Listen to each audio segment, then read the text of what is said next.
In a lush green jungle, a mighty lion roared proudly every morning. He believed strength was everything. One day, his paw got stuck in a thorny bush.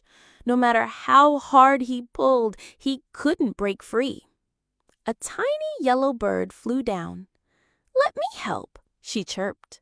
The lion scoffed. "You're too small." But the bird gently pecked away the thorns and freed his paw.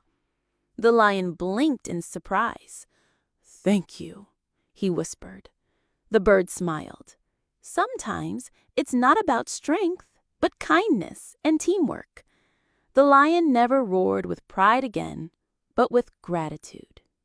Moral: never underestimate others. Kindness and teamwork can solve even the biggest problems.